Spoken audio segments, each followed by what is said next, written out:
Hello, everyone. How are you this morning? Waiting for them to actually chime in.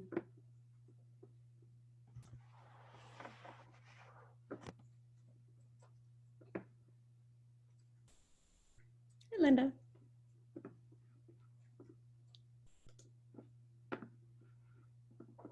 All right, we are just getting everything set up. Happy Monday, everyone. I am just allowing everyone into the Zoom meeting that is going to be joining us today. I'm actually super appreciative of Zoom's new features. I don't know if anyone else is working with them, but they are great to allow us all to have a little bit more safety in our Zoom meetings and make sure that it's just us that we want to have attending. Good morning, good morning. Happy Magnificent Monday.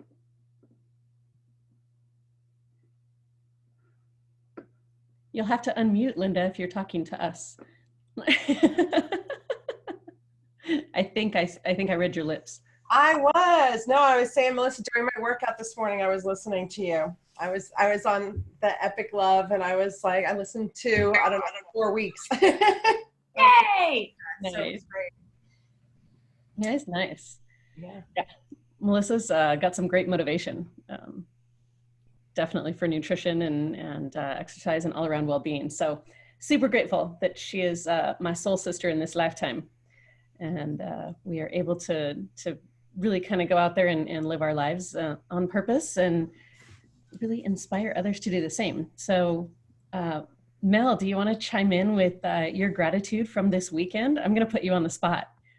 Of course you will. I am, because I can't wait to hear just your gratitude about it. So we're going to start, as we do all the time, with gratitude, but I just want to tee you up to share your gratitude from this weekend, and then we'll get into kind of chiming in on specifics. Well, I'm grateful for, I'm in a fellowship program with one of the largest health and wellness companies in the world. It's called Fit for Service, and the founder of the organization is called Aubrey Marcus and Joe Rogan. So a lot of people know Joe Rogan. And so I'm in this fellowship with 100 people right now. And this weekend we were supposed to all be in Austin, Texas for our summit. We have summits every other month. But unfortunately, due to the COVID-19, we all got to do a virtual summit. And there's 100 in my group, and I voiced my opinion on I wanted to be a facilitator. And so I taught my first virtual workshop on how do you co-create an epic morning ritual to all of the members of Fit for Service. And I got lots of rave reviews, and I was super nervous, but I knocked it out of the park. So I'm super grateful that I was given the opportunity to share my gift. Yeah, of course you did. Yay. I'm so excited for you. And it's all about leaning in. You know, she was going back and forth, and I'm like, you throw your hat in the ring. This is who you are. This is what you do. It's in your bones. So you got this. Yeah. You all know as educators, when you have something in your bones and then you can teach it, it like just lights you up. When it's something you're passionate about and you're excited about and you can get others excited about it, that's what life's about. It's doing what you love and what comes easy to you. So I want to hear from you guys. Based on last week, we talked about natural brain-wired strengths. We've talked about aligning your values. We've talked about your passion, purpose, your why. So how's it going with those actions? Because after every call, we've talked about just pick one or maybe two actions this week that you're committed to for yourself to really make sure you're in alignment. So I want to hear how that's going. What are you grateful for and proud of yourself for that you're doing?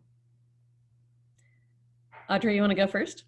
Yeah, it's kind of crazy. I was really locking into my why when it came to my theater company. I've been trying to do this it's not like it's all like all of a sudden I decided to start a theater company. I've been working on this for so long, and you know, you don't really have a lot of opportunities when you're locked into so many things. Well, that's not the case here, and I've been kind of stuck mentally for a lot of stuff. And we had our first Zoom meeting to kind of like break down exactly what the theater company was going to look like.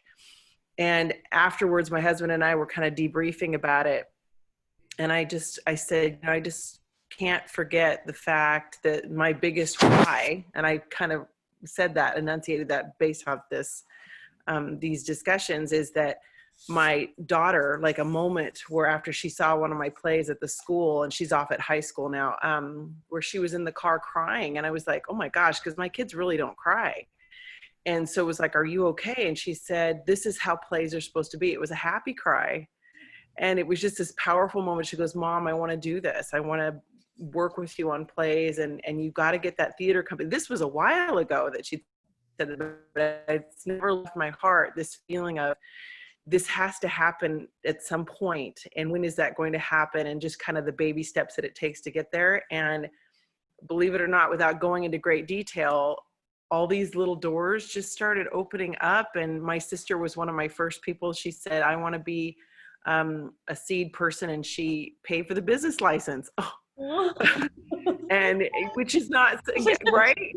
And it just like little doors just keep opening up because I kept receptive to the idea of, why is it that I want to, keeping yourself in check and making sure that you're doing it for the right reasons. And when you involve other people, trying to make certain that they don't feel obligated, that it's all a choice of the heart. So my why had a big piece of what happened this week alone, and with the ball is rolling. So I'm just excited for you. That's fantastic. Yay, I'm so excited for you. Oh, so thank you. Yeah.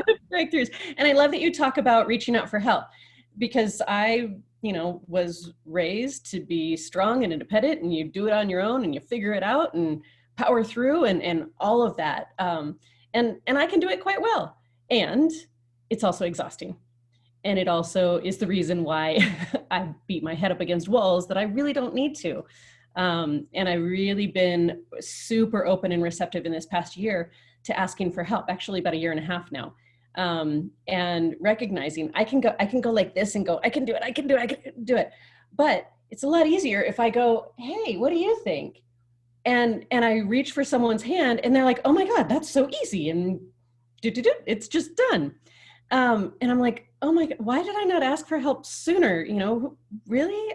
We're not meant to do this life alone. So I love that you said really reach out. Well, and I like the fact that you made the point to say that we understand our weakness. What was it? So I think it was last week, there's the point that was made where we all seem to think that we're supposed to be good at everything. Yeah. And it's like, that's where I hit my head against the wall all the time. And I think Melissa pointed it out too. It's like, there's no way that we can be good at everything. And my biggest gift at getting my doctorate was finding out that it's okay to not understand everything.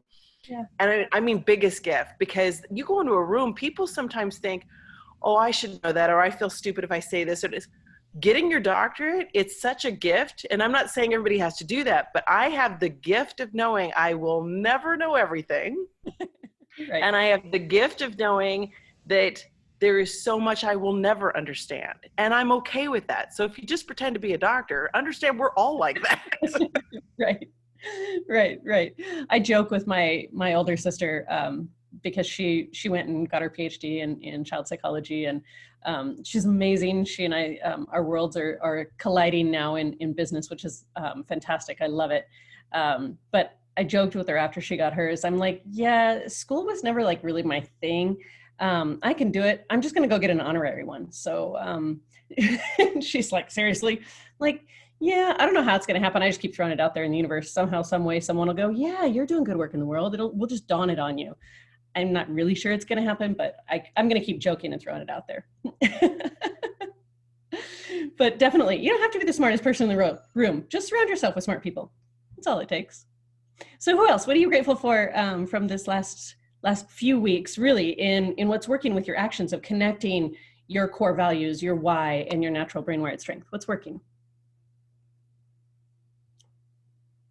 Tammy, you want to go? I'm emotional because I have never been more in flow state, more connected to more light workers on the planet. I felt so alone for so long, and I know I've shared this, but I'm talking like I can't even keep up. It's like lightning speed. The things are coming to me that I'm trying to. It's like I feel like I felt so alone, and now I feel so overwhelmed with so many people on the same awakened conscious place. And it's just been coming so fast, like lightning speed. And I'm just trying to get my bearings with it all, but at the same time, taking it all in and in such appreciation for the people and the programs and the lifelines that are all coming together right now. So, you know, it's so exciting and enlightening to see how many people have been on this journey all along, and yet we've been like two ships in the sea, right? Just passing each other, but not really connecting to each other. So I just want to say how honored I am to be in this community and to be in the other communities that my spirit has guided me to. So it's just been one thing after the other, and of course we've got April 22nd is Earth Day, and what a different Earth Day this is going to be in the celebration. So for all of us, but yeah, it's just been, the people I've been able to connect with have just been extraordinary. Like I have so much love in my heart and appreciation and gratitude that we've all been getting this download of information. We've just started to find one another, and the pieces of the puzzle are just coming together.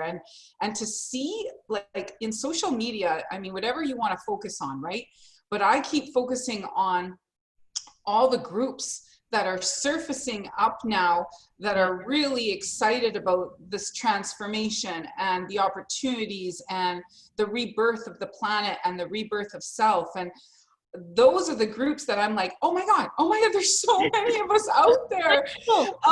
So that's been that, and you guys, honestly, I look forward to this every Monday. It's like I love you know, that this is the educator piece, because that's so near and true and dear to my heart, as well as all the other groups. But education is so it drives me. It's my purpose, it's my passion, it's my life. So it drives every cell in my body. So I feel honored to be with all of you. I love it. I love it. And yeah, I'm so grateful that we connected through our Genius U community and everything that they're growing and evolving in terms of helping everyone follow their path to be a successful entrepreneur and what that looks like. So, well, and just one specific highlight, I actually got to talk with Angie on Thursday, and it was like two soul sisters instantly. And you know, she said to me, Tammy, you know, you don't have to worry about numerology or spirituality and the divinity and all those things that for the longest time I used to try to hide that portion of myself because you weren't quite sure how the world was going to receive it. But she said, not with the Genius U community. It is all about honoring the wholeness of every child, of every person, and that higher level self. And that's where, like I said, to find a community that I can feel like I can speak so openly about my spiritual journey and the path, that was just amazing. And she really is an amazing worker in the world. And so I am honored to those of you, both of you. Angie Steed is the co-founder of Genius School Global, and I am a partner with her and have created Genius School US to bring their programs here specifically in the US. And so we're doing great work with igniting the inner genius in kiddos around the world. So it's pretty exciting. But yeah, I'll be sharing more and more about that. But yeah, Tammy, super excited to have you connected in all of my worlds. David, what about you? So just to springboard off what Tammy was talking about, you know, I've noticed that my world has slowed down a little bit, which has allowed me to focus and reflect a little bit more than I would normally. And I'm noticing that in the people I interact with. So what she was saying about how she's able to, like, these people are things are coming to her unexpectedly at a faster speed than she's used to. And maybe it's just because we're slowing down, and those things were always there, but now we're taking notice. And maybe those people, you know, I was on the phone this morning with my daughter and her mom for like a half an hour, 40 minutes, just walking around the yard, showing them flowers and showing them the bees, and showing my daughter how to propagate a plant, you know, from taking the seeds from a flower that's no longer viable to look at, but now you can use it. And how do you put the soil and the seeds? And she would have never had the patience for me over a video to do that, you know, but she was interested because it's her dad and she's feeling lonely and she's, you know, 2,000, 3,000 miles away, and it's just fun to be there.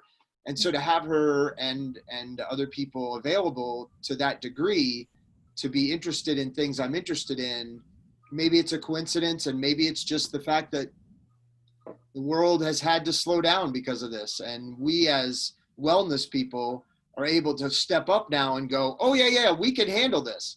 You know, the world's been running us over for years. We've just been like trying to avoid like playing Frogger, you know, like, holy crap, what's coming at us that wants to kill us now, you know?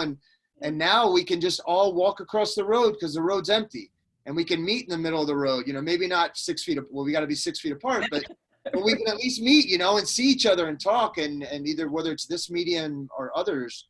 I mean, it's really been a good use of what we've talked about, my why, you know, which is interacting and being involved with other people and serving and maybe listening a little bit better than I've done over the past, because I was moving at such a fast pace as an administrator. I'm one of those cars that's driving down the road, just running down teachers, you know, and I'm trying to hit the brakes as much as I can, but there's people behind me that just keep pushing me. And so I'm trying to avoid that. So yeah, I think, Tammy, that's a great point. And I'm noticing the same thing that you are. Can I just make the connection to Audrey too, because it's all for help, like the world's all coming together now as one, and we're all leveraging out our genius and skills. Like we all need to come together at this time. And so just that connection that Audrey made too, and all of us getting connected to our big why. Yeah, absolutely. Absolutely. Linda, you want to chime in? Yes, I will chime in. I'm grateful that I get to start off my Mondays with you all. It's fantastic. And I want to see your presentation, Melissa, because what I worked on this week was really establishing my morning routine, because I've been going through different things each day, and now I think I have found what works and clicks, and I like it, and it makes me feel good, and I start off my day. And I'm also grateful that I've had the opportunity in the last week to pick up on projects that I had started previously, you know, things that had been sitting on the back burner, that now I feel that motivation. I think, you know, the first couple of weeks it was like survival mode, then it was like, oh wait, what do I have to do for work? And now I feel like I could put things in perspective. And I had a great weekend. I was in touch with 25 of my high school friends. We did a Zoom meeting, which was chaotic, but super fun. And it was heartwarming. And I spent a lot of time playing in the dirt at a friend's yard that we're building like a community garden. And it was really meditative for me. It was spectacular. And also Dave had recommended a book. And one of the lines that I read that really resonated with me and with this group, it was talking about autonomy, but it says we can be both autonomous and happily interdependent with each other at the same time. And that's what I really feel like this group is. Like everybody has their own ideas and their own creativity, and then we're interdependent, we're helping each other to grow. And I think from whatever comes of all of this, to me, that's something that I think is going to really resonate, is how, you know, everybody's creativity is now going to start to spark, and we're going to share it and be interdependent. Yeah. I'm not trying to be like, you know, that independent person that I can do it all. I like that. I need that community. Yeah. Yeah, we all do. Absolutely. Even if we're introverts, right? We still need community. Good stuff. So my intention for us today is to really talk about trust, and to articulate the ways that we are building and growing not only self-trust, but team trust and relationship trust, because it all flows together. And when we are in that flow state, it's happening naturally. But what the tools that I want you to walk away from today with is, how do you actually do it when some sense of normalcy comes back, where we can leave our homes, we can, you know, start going back to our places of work and whatever that looks like, because it's going to look and feel a little bit different. But I want you to have the tools and the strategies, similar to Linda, you're talking about morning routine. How do you look at your morning routine and savor it and go, okay, what are my non-negotiables that I'm actually going to carry forward regardless of what my logistical environment shifts to, once we're given the go-ahead to be out and about. So it's really important that it's about slowing down enough to pay attention to, how am I building and growing trust? And what is that looking like, not only within myself, but within all of my relationships? So when I talk about trust, what are the ways that you guys think that trust comes up? Like how do you receive and give trust? What does that look like for each of you? Give me one small example. Yeah, Tammy, go ahead. For me, it's about the truth of who we are and showing. To me, if you can peel that mask away and really honor the truth of who you are, like your genius, and show up as your authentic you, Yeah. then that is the foundation for building that beautiful, trusting relationship. So I think that's, for me, that's the biggest starting place, is knowing my own truth, and then showing up authentically in the relationships that I am. And you know, it's a sacred spirit. It's a sacred circle too. I will give and teeter out as I respond to other people too. So I'm guarded, right? Because I love myself, I just don't allow those relationships to just be expansive. I slowly go inward, and then I allow those to build them and create them, and I protect myself. It's just a natural tendency too. And I don't share all my truths, right? So it's like your dream. Sometimes people want to squash those. So those are like really sacred and close to me, because I protect those things so that I don't hear other people's fears or paradigms or possibly self-limiting beliefs try to squash the things that are really near and dear to me. So it's that kind of a juggling act. Yeah, that's about connecting with people who are in the arena with you, right? Who aren't going to squash your dreams and give you project all of their limiting beliefs upon you. Mm-hmm. Yeah, and having those authentic boundaries, the ones that work for you. Good stuff. Who else? What is trust? What does it look like? It's interesting to me that you brought up trust as our topic this week, because in the small group that I'm involved with at my church, that was one of the things that we were reading about. It was like us having our trust in God. And so that's actually something that I was reflecting on a lot over the last couple of days, because I was a few days behind on my reading. So it was all crammed into, into one day. But also what I'm recognizing in this time, that I'm really spending time either virtually or in person with the people that I can be my most authentic self with. And all the other people, you know, in the periphery that I used to spend extra time with, there, it's not as important now. You know, I mean, I know that's like a weird thing to say, but I'm realizing who is important and why they're important. And it's the people that I trust the most in this world. You know, and I trust myself that, you know, like Tammy was saying when she said her most authentic self, that's exactly what I was going to say, that, you know, the people you can be your authentic self with that actually care about my well-being and I care about their well-being, and, you know, working together. Yeah. So anyway, I like that trust was is our topic today. Yeah, absolutely. Anyone else?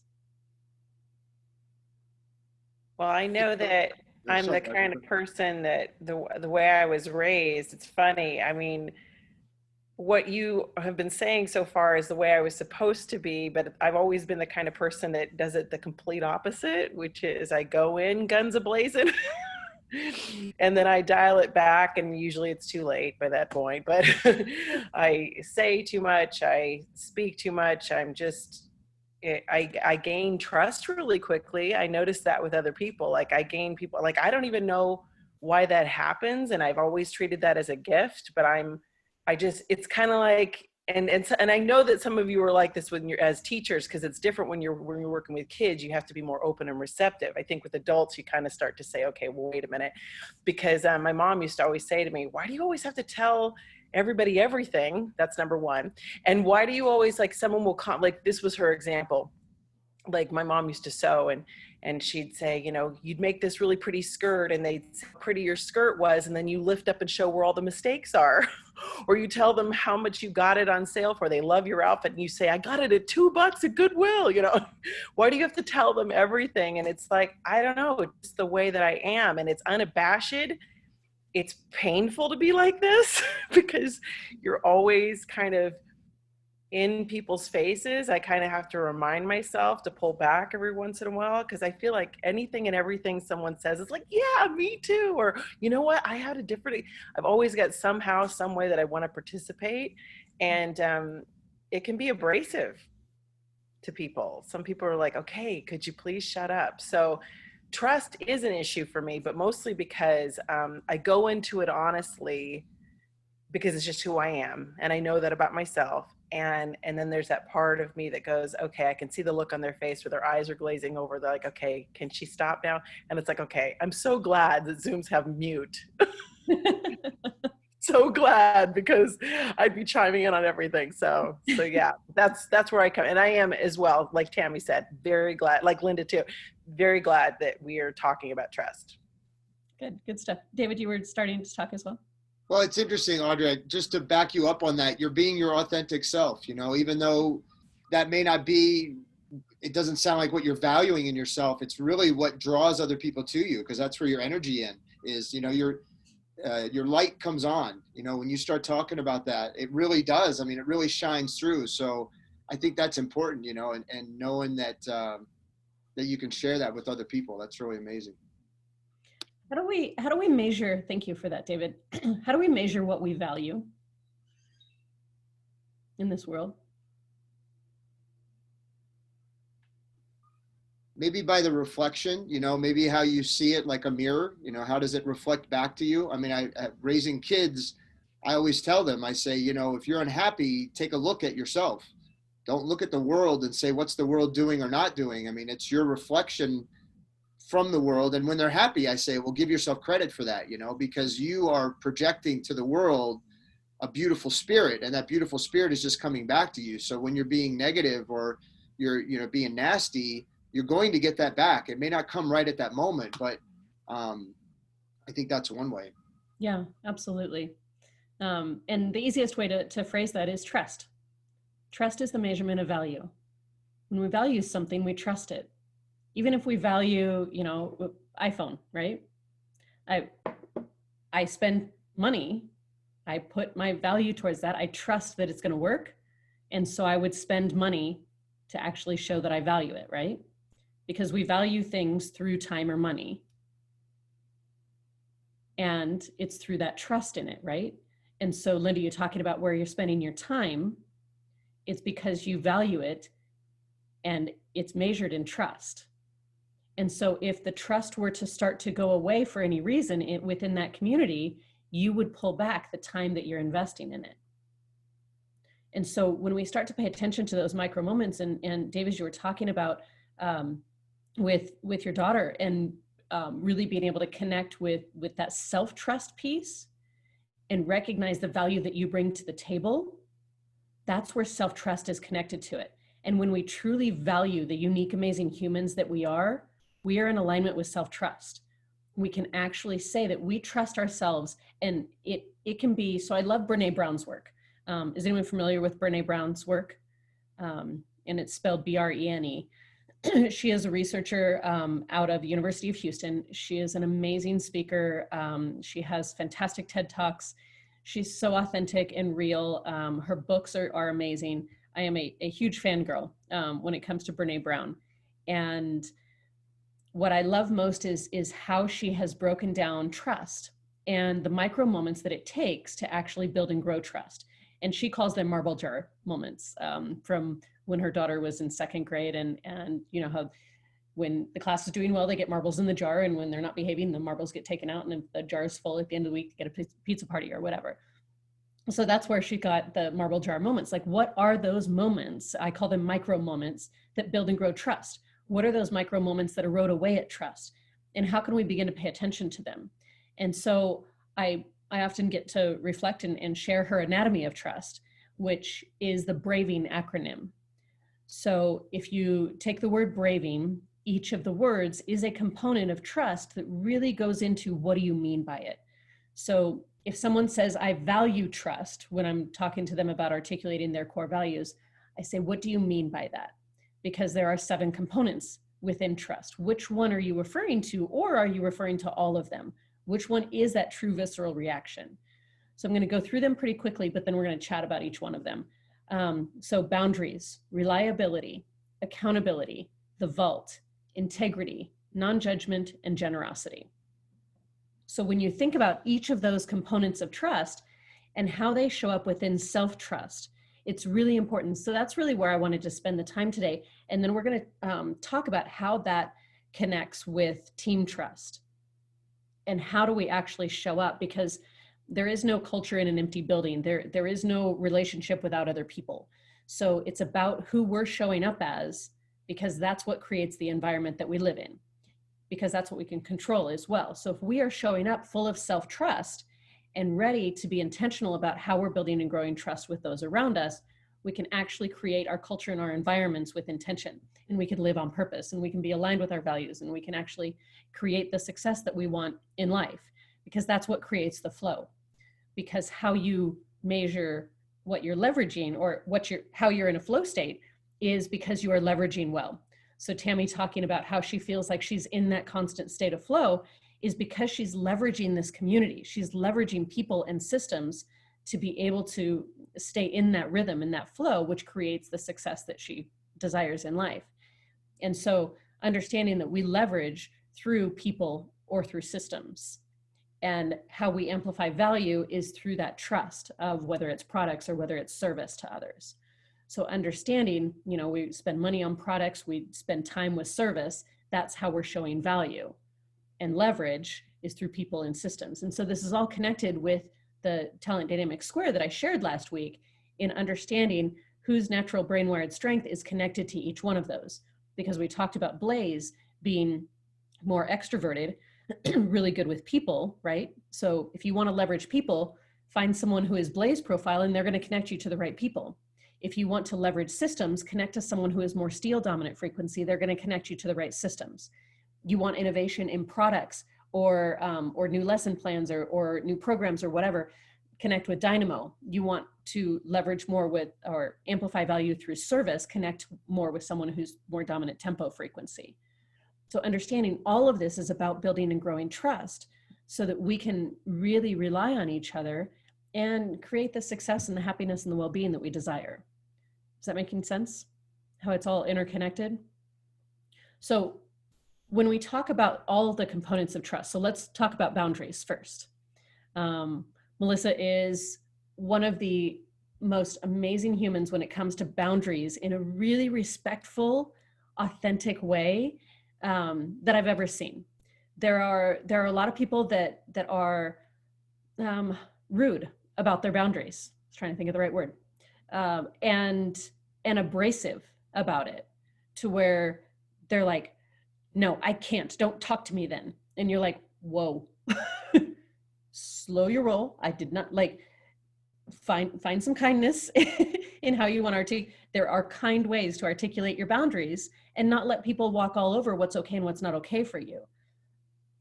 Usually when they're coming across abrasive is because they're not trusting themselves with those boundaries, and they're projecting that internal trigger, whatever they're calling it, whether it's frustration or anger or sadness or guilt or whatever, however they're labeling it inside of themselves. They're projecting that outward, that it's your fault that their boundaries are being violated, when in actuality, we're all responsible for our own boundaries, right? And so when we look at how we show up with our own boundaries, I'm letting Tammy back in. We have to be able to articulate those boundaries in a way that doesn't make anyone else wrong. And it definitely doesn't make us wrong for it. So Melissa, do you want to share an example of a boundary that was really hard for you at one point in time, and then became all good? Tammy, happy to have you back. And then became easy for you to articulate. No, this is just me. This is just what I do. What's that one that? And I know you have a few. Yeah, one that would be hard for you. Yeah, I would have to say the first thing that comes to my mind is obviously food. And some people may think this is a little ridiculous, but it's because health is my number 2 core value. So for me, I was in a relationship with an individual that, you know, really health was not necessarily one of his top core values and wasn't a priority. And we dated long distance, but when I would come out to have extended visits, I was very clear that we would need to be shopping and going to either Trader Joe's, Sprouts, or Whole Foods, because there are things that I would like to have that I could cook while I was there. And the nearest like Whole Foods for him was like 25 minutes. And at first he was like, you just can't go to a regular grocery store. And I said, no, I can't. And if it's an issue, I'll be glad to rent a car and go on my own. And so really articulating why it was important for me, not making him wrong, not making where he grocery shops wrong or what he eats wrong. I went and I said, this is for me and this is important for me. And I said, and as a matter of fact, I'd love to buy your daughter like a higher quality version of macaroni and cheese. Like we could still give her macaroni and cheese, but I would love to give her a higher quality version. That was it.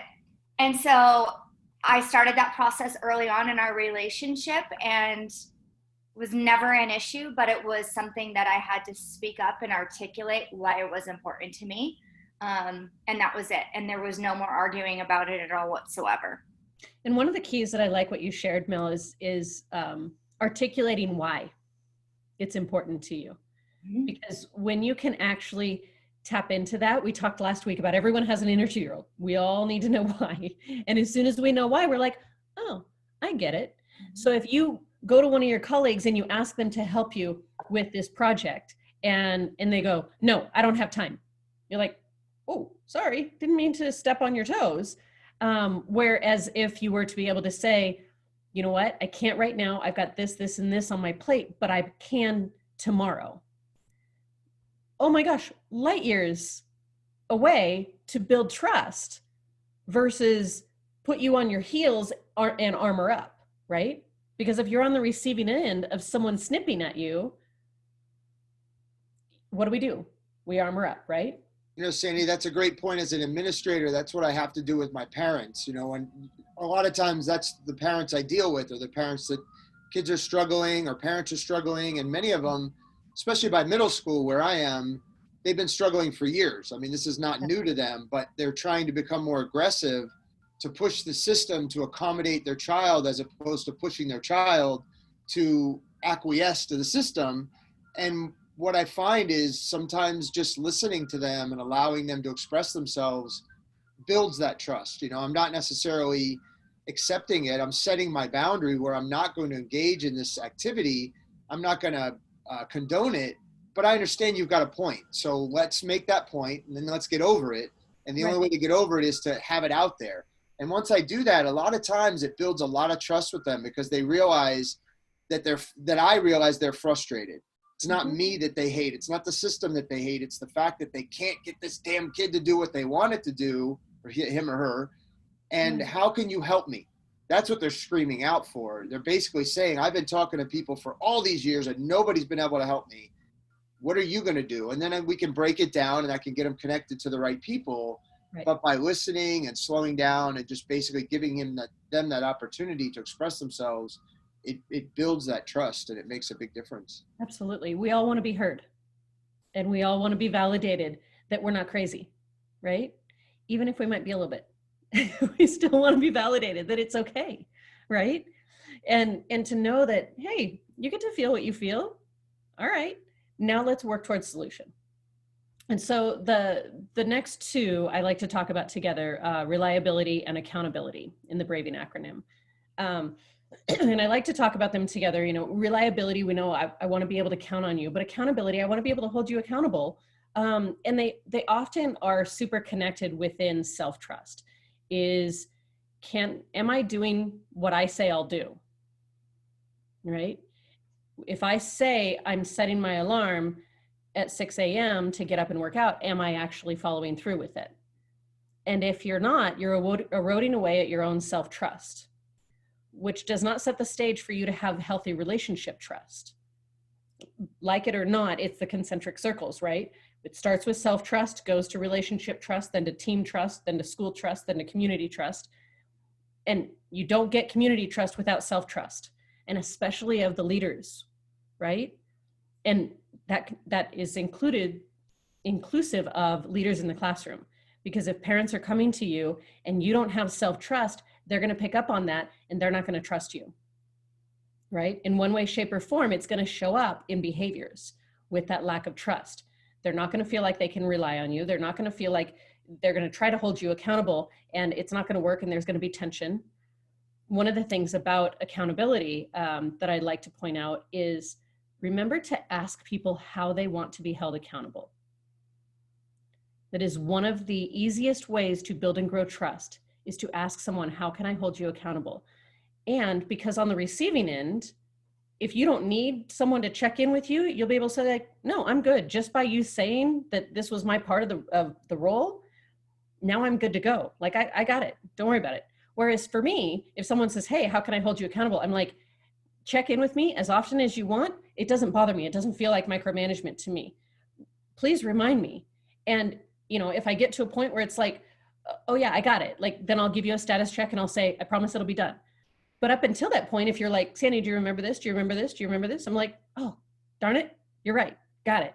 And Melissa's really good at this in terms of her being tempo and me being dynamo, is because I'm not so good at timing. I wait till the last minute on everything. Somehow it all works. I have no idea how, because it makes Melissa crazy to watch, but she trusts me to know that it always ends up happening.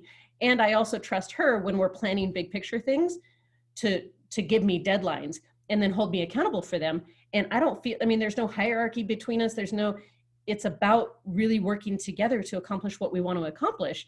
And so her being able to say, did you get this done? Did you get this done? Did you get this done? I'm like, oh, nope, but I'm on it. I'll get it. And so again, someone else, that would feel so diminishing and so like micromanagement that they'd be like, oh my gosh, if you ask me one more time, I'm literally going to hurt someone. Right? David, right? Don't do that to you, right? You're like, once you tell me that it's my role, or we agree that it's my role, trust me, I got it, it's done. Don't ask me again. That is how I want you to hold me accountable, is by trusting me that it's done. For me, I'm like, ask me as often as you want. As often as you want a status check in with me. I'm good.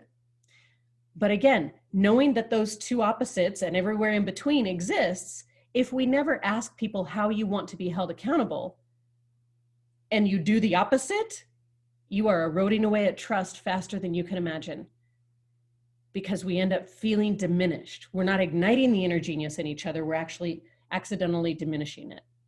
So really being cognizant of that. The next one I want to talk about is the vault. This one's super easy to talk about in this context. Obviously, there's a lot of details that we can go into, or you can go into with your teams, but it's the vault. And the vault, don't share things that aren't yours to share, right? It's as simple as that.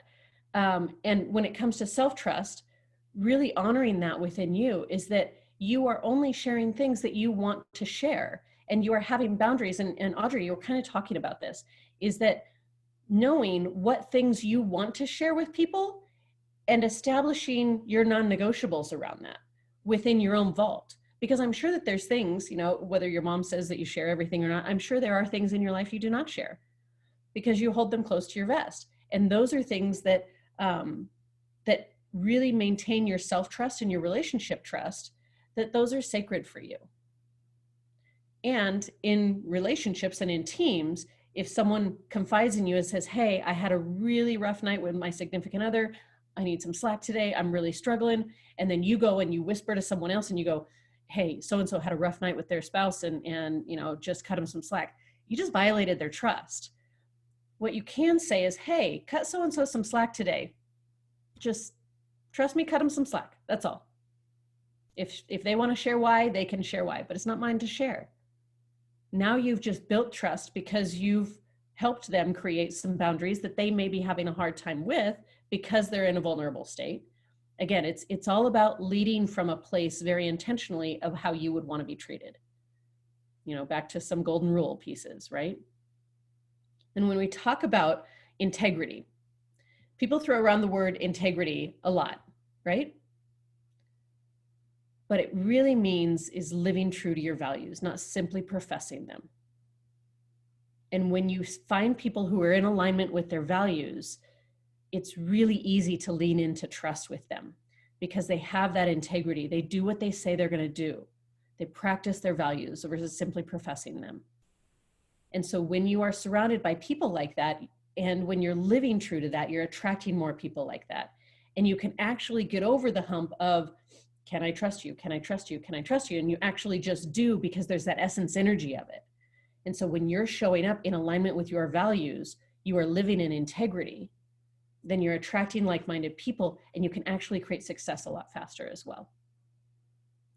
Go ahead, Tammy. I think that's where what comes hand in hand with living your authentic self, because if you're in a relationship like Mel talked about where she couldn't show up as her true self, it's not going to work. And you, again, if you're doing that just for a little bit, but the longevity is not going to stay there. So if I say to you, I'm going to swim every single day. Well, if I'm a bird, that's not going to fly too well. So you really want to make sure that those core values that you're bringing forth are things that are absolutely you can do and that are in alignment to who you are, so you can consistently show up as that. Right. Because if you're not, you won't be able to hold the long distance, and then that's where you're going to lose trust with people. They'll trust you for the short distance, but not the long haul. So when you know your true self and you know your core values and you show up as that every day, you don't have to worry about it. Right. So I love the partnership that you guys have with each other, because you hold each other accountable, and Mel helps you reach to that level that you want. She becomes like that person, that dynamic duo that helps you achieve what you wouldn't be able to do on your own. So I love this conversation. It's absolutely truth, right, of where we have to be to create that trust. Yeah. Amazing. Awesome. Thank you, Tammy. Tammy, I love how you break everything down. I really do. I really like how they'll present something and then you put it into other words that we can understand and look at differently. But I like what you just said about how if you are living with integrity and authentically, people don't have to wonder or question, and you don't have to wonder or question yourself either. But, because you always want to know who's going to show up. That's the thing. You want to know who's showing up. So I think, being accountable to yourself and, having that integrity really makes the difference, because then you know what the expectations are of you, and others do as well. Thank you for honoring that, Linda. One of my superpowers is taking complicated information and putting it down for kindergartens. Okay, well, that's where I'm at. But no, it's like the simplest common denominator is one of my gifts is to synthesize information and put it into the fact that you identified that and validated that to me, I really appreciate too. So thank you. I appreciate you for doing that. Like, you chunk things nicely. I like it. Love it. Love it. Love it. The next one is non-judgment, which is we don't judge ourselves for needing or asking for help, because like we were talking about earlier, we know we need help as babies, right? And we know we need help when we're towards our end of life, right? Whatever that looks like, 90s, 100s, I don't know, maybe it's going to be 130s sometime soon, but we need extra help at that point. And we don't judge ourselves or others when they need help at those bookends of life, but we judge ourselves in this messy middle for needing or asking for help. And if we can get to that place of non-judgment, then we're actually building and growing our self-trust. And when we look at how we are not judging others for needing for, asking for help, it goes back to that authenticity, right? And that vulnerability. Because if I know that no one on my team is going to judge me for asking for help and saying, I can't do these pieces. It's something in my nonprofit that comes up a lot. And I have said from the very beginning, I am not a very good project manager. Can I do it? Yes. It is not what I'm really good at. I am not good at making sure that everyone has the agenda way ahead of time so they can review it. I'm just not good at those things. I would love to be, but I'm not. I need help with that. And so having this, I've got such an amazing board now. I struggled with really getting the right people into the board for my nonprofit, and the right people are showing up right now. Again, Tammy, back into that flow state where the right people are showing up. And again, they're not judging me for not being good at that. they're actually empowering me to stay in my path of least resistance. And they're picking up those pieces that they're each good at. And it's actually giving them energy because it's what they're good at. And so we're gaining so much momentum because we're all staying in our zone of genius and not judging each other for needing or asking for help. And I think what often happens in schools is that we end up in all these silos and everyone's trying to do it all for themselves. And the system that was created so long ago expects everyone to do it all themselves. And this happens globally. This is not just here in the US, unfortunately. But understanding that once we can break down some of those pieces, and some of the best school cultures that I've seen and that I've really helped to grow is breaking down those silos and getting them to have collaborative processes that work for them and celebrate the natural genius in everyone that's on the team. And when you can actually do that and realize that not everyone has to do every piece. I was having a conversation with principals last week, and it's evaluation time. And one of them was sharing, I don't want to write the reports. I don't want to write they're painful for me. I will have interviews all day long. I will do observations all day long. I will connect with the humans all day long. Can you guess what her dominant frequency is?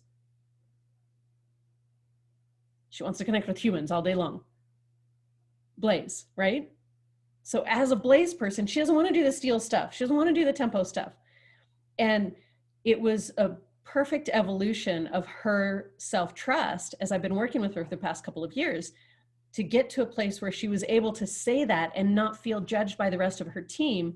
But the rest of her team, she had an accumulator chime in and go, you know what? I got you. I'm going to help you with that for us to be able to develop a system so that your secretary can help with some of the data entry side of the evaluations, because you're feeling overwhelmed by that. And that's not helping, especially during this time when you're trying to navigate your family and an entire school community. So again, non-judgment is a huge one that's really important. And the last one is generosity. And it's generosity of assumptions. If I am generously assuming that everyone is doing the best they can, that shifts the energy, right? Because if I asked, if you're doing something that's not working for someone else, and I say, so David, I say to you, you're not doing the best you can, what does that end up feeling like? Well, it depends. If I'm not doing the best I can, then it makes me feel like I need to get motivated and ask questions and do better. If I'm doing the best I can, then it makes me feel like I either wasn't listening when I got my direction, or this person is just trying to break me down and not allow me to celebrate the work that I do. Yeah. And how do we define what is doing our best? Like, who's in charge of defining, is it our best? Well, I think that's where the conversation, when you are given a task, that you have that conversation. Have you ever heard of Emergenetics? Mm-hmm. Yep. So years ago, I opened a middle school, and when I opened the school, I opened it with a very powerful leader that was a dominant leader. So she didn't want someone to come in and be equally dominant in her environment. She wanted to be the alpha in the room. And unfortunately, I come into the room as an alpha, so I'm willing to share, but it took Emergenetics to come in and show us that she was that type of a communicator, that she, in Emergenetics, she's a yellow, which means she lives in the clouds. She lives ethereally, whereas I live on the ground. And what I need is you to sit down with me and create a flow chart. And that flow chart, within that flow chart, we can have conversations. And we can come back later and we can talk about elements within that flow chart where there might be a problem. It was my mom. You know, isn't that great? My mom, my dad calling me. It's awesome. Awesome. But where in that flow chart we've had a problem, let's not change the outcome, because that's what she would do. Is she'd go home, have a dream, wake up and be like, you know what? We're going to scrap everything we've done up to this point. We're going to start over. And she didn't realize that was just completely dismantling my enthusiasm. I would do it, but over time, basically I would do it just to keep her from stomping my guts in, you know what I mean? And so over time, it took that conversation for her to realize that she can't do that to me every day. I'm a good leader. And so she was giving me negative feedback, and that negative feedback was then diminishing me even more. And so it took Emergenetics to come in and kind of show us through a conversation where we had similar goals, where we had similar desire for outcomes, where we even had similar energy, although she expressed hers differently, and how she would attack a problem individually. I think of Audra doing her doctorate, you know, I'm so happy that you reached out to others, because this person just dove in and did it all herself. And so when she came to leading others, she felt like everybody should lead that way. And not realizing that I'm a people person, I surround myself with people that can do the job. And then I check in with them as any project is getting done. And I love that. Unlike you, I love that ability to do that to them. But to have someone do that to me, it just completely shuts me down, because I lose my momentum. You know, everything to me is momentum. How can you build flow? And so every time I have to stop, consider, renegotiate, reflect, that just diminishes me. Tell me what you want. Tell me where we need to end up and let me do it. Or if you want to lead me, I'll follow you the whole way. Tell me how to do it. That's fine. I don't need to know where we're going. I'll just follow you wherever, willy-nilly. Because you've got the tempo frequency, right? And that's where Talent Dynamics is very similar to Emergenetics, in it being a psychometric assessment that helps us understand our natural brain-wired strength and our path of least resistance. And so whatever psychometric assessment you're using, it is a tool for effective communication. And when it's used that way on a consistent basis, we can create the comprehensive sustainability of the positive environment we're looking for. It changed our life. We would have never gotten that school open without the help of the person that did it for us. And I'm still in touch with him to this day. And it's been, that was 2007. So he's still a life partner coach with me to this day, because he meant so much to me and to us back then, because we were literally at a standstill. I mean, here we're trying to open the school. We're trying to lead, 70 teachers. We've hired everybody. We've got the kids coming, and we can't come to grips with what we've got to do. And it was a huge task. It was a huge undertaking. Yeah, that's fantastic. I love it. And again, when you are finding that synergy and you're finding how you lead from your position of strength and get out of the way, and you're building and growing trust with intention and not judging each other for where you're at, and you really have that generosity of assumption. I'm assuming that everyone is doing the best that they can from where they're at in this moment, and that there is no shame, there is no guilt with that. And when I can actually lean into that and really have that generosity, now I'm looking at the world through the lens of everyone is doing the best they can in this particular moment. I could label it as lazy. I could label it as disingenuous. I can label it as all kinds of things. But if I look at everything that's going on holistically for the whole human and lead with that generosity of assumption, I'm going to build trust a lot faster than if I am judging where they're at right now or labeling it in a negative way. I just have a quick question or a quick statement to add to that really fast. I talk in, heroes. So I say, who's showing up, my hero, my victim, or my villain? And we all have those three, right? And it's about honoring that. When do I feel like I'm being victimized, or my hero, or where I feel retaliating, and honoring that. And why is that when showing up? Yeah. I try to show up as my superhero, but I also, give comfort and compassion to my little victim sometimes when she shows up, or, the person that gets angry sometimes, and managing that. But there's where compassion comes in. It's just those three things. We all have it. And I also say, why? If my villain shows up, who hurt me? Because that's who wants to show up back. And that's a natural response. Anger is a natural response. If I'm sick and I'm not feeling good and my victim shows up, I'm like, you know what? I honor my little victim. It's been a rough day. I've been feeling frustrated, and it's about giving tribute to that part of my soul and spirit. So then you can also, be compassionate for everybody else who has those days too. Yeah. So that's all I just wanted to share. Thank you, Tammy.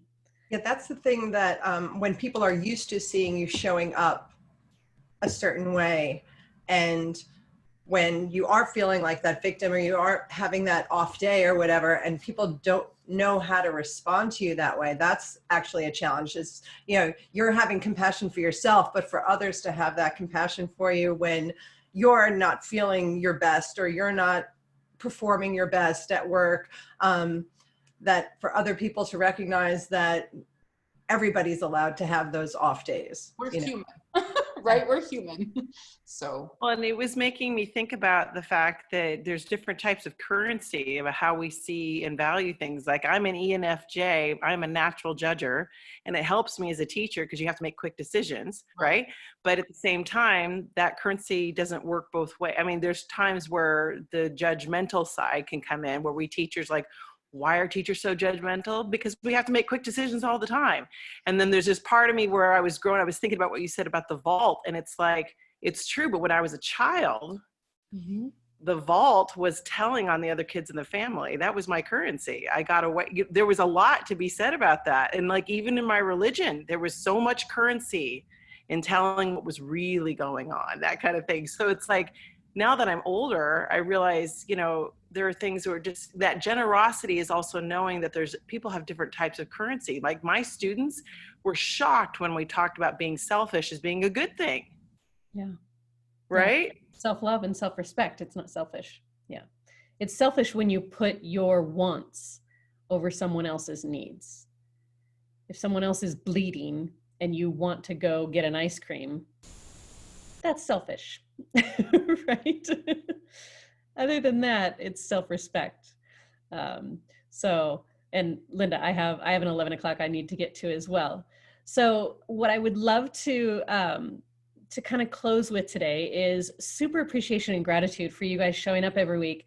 And those of you watching on Facebook Live, you showing up and really kind of diving into these topics with us as we grow and evolve to really live our lives on purpose so that we can evolve as educators, so that when we go back into whatever system we're going to go back into, we actually take a lot of these good habits and behaviors with us to really influence and inspire our kiddos to do the same. So my hope for all of you is that you actually write down one action for you personally. Just take one of the components of trust from the BRAVING acronym: boundaries, reliability, accountability, vault, integrity, non-judgment, and generosity. Pick one of them and pick one action for the next week that you are committed to working on improving when it comes to self-trust.